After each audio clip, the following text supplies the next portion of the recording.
What has to change that citizens are more interested in democratic decisions? This is a good question. If you ask me that, I have to think a little more longer. And maybe that you have to ask more precise. Because as a Swiss citizens, we have a lot of different meanings and opinions, especially about the democracy. According to my opinion, citizens should far more should like to be far more interested in the topics close around themselves. And if they want to change something, they can. But if they just stay at home, nothing happens, or what they didn't want. It's according to the character of people that I think if you want, you can. If you don't want, then don't complain. Die Demokratie ist ein dehnbarer Begriff. Er wird international unterschiedlich bewertet. Jeder Staat bewertet den, weil er verschiedene gesellschaftliche Struktur eigentlich hat. Demzufolge steht auch eine Gesellschaftsstruktur, die die Demokratie anders bewertet. Europa hat bewiesen, dass sie eine Demokratie leben kann, unterschiedliche Gesellschaftsstrukturen, die sich entwickelt haben. Nach 2 großen, bedauerlichen, tragischen Kriegen hat Europa gelernt, Demokratie in einzelnen Staaten selber zu erschaffen und danach zu leben. Das ist ein großes Phänomen in unserer europäischen Geschichte, muss man sagen. Andere Staaten sind leider noch nicht so weit, die Demokratie zu leben, wie wir sie nach unserem westlichen Standard verstehen, zu leben, einen Parlamentarismus aufbauen, das Volk mitsprechen lassen. Das ist unterschiedlich zwar in den einzelnen Staaten, auch in Europa, aber es ist eine hohe Bewertung, dass wir gelernt haben, miteinander zu leben, miteinander die Werte der Demokratie zu schätzen und zu erhalten. Which influence and impact has the mass media for our democratic system? Mass media used the way it's done at the moment, that always more over the internet has to be paid, can be dangerous for people who don't divide between searching and paying for an information which influences those people because they want to make turnover. And I think that is the mass media is too broad if people don't reflect what they are searching on. Right? Yes, they did discuss it, and might be that the one who was actually coming as a journalist and taking part at the discussion did a little underestimate the influence of the mass media.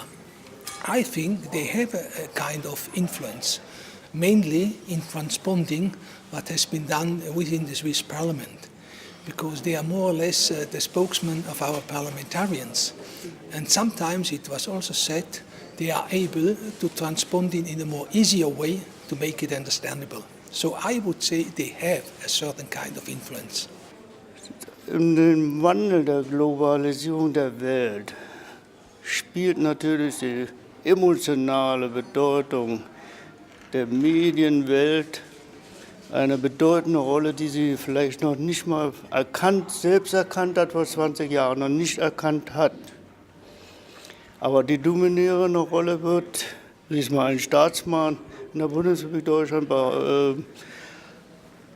nicht behauptet hat, aber voraus als Vision gesehen hat in den 80er Jahren, dass die Medien das 5. Standbein in einem Staat wären. Wenn dies nicht erkannt wird, in einem Staat, unabhängig der Größenordnung, der humanistischen Einstellung, der Werte, nicht erkennt, dann ist es ein Problem. Er kann dann sich nicht mit der Gesellschaft auseinandersetzen, weil die Medien einen unwahrscheinlichen, nicht immer positiven Einfluss nehmen auf die Gesellschaftsstruktur und damit eine Beeinflussung in dem politischen Werdegang, in den politischen Gesellschaftsformen nimmt, für die Gesellschaft eine prägende Instanz geworden ist.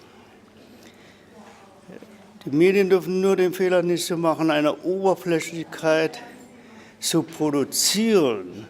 Der Bürger muss selbst erkennen, welche Werte er selbst erstrebenswert findet, nach welchen Werten er leben möchte. Er darf sich nicht in der populistischen Medienwelt, die sich heute entstanden hat, in guten 10 Jahren, beeinflusst stark natürlich durch Internet und so weiter, der Nutzung, dürfe er sich nicht verleiten lassen, diesem populistischen Mediendrang nachzugeben, der eine Kurzlebigkeit hat, von 24 Stunden bis 48 Stunden. Aber die Demokratie lebt weiter. Und sie kann auch in gewisser Beziehung auch ohne Medien leben.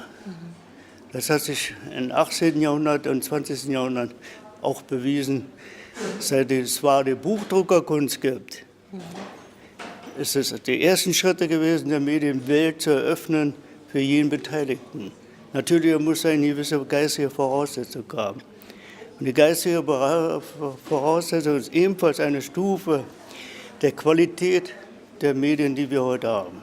Der Tageszeitung, des Fernsehens.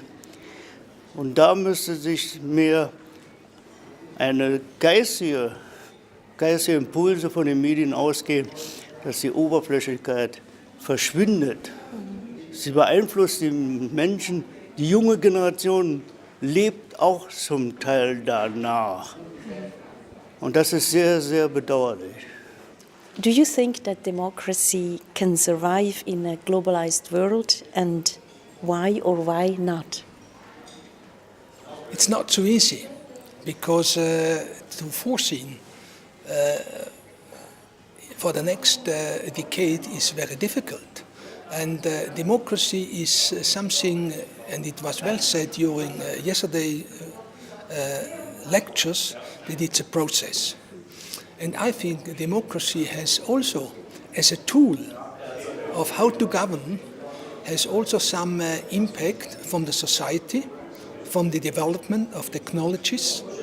And we have also to think about to survive as a small state, whether we stay in the same system of a direct democracy, whether we get a representative democracy or the indirect democracy, as you can say. So this is very difficult. I would say, in medium terms spoken, yes, it will survive, but maybe in a slightly adapted way. Talking about Switzerland at the moment, I doubt.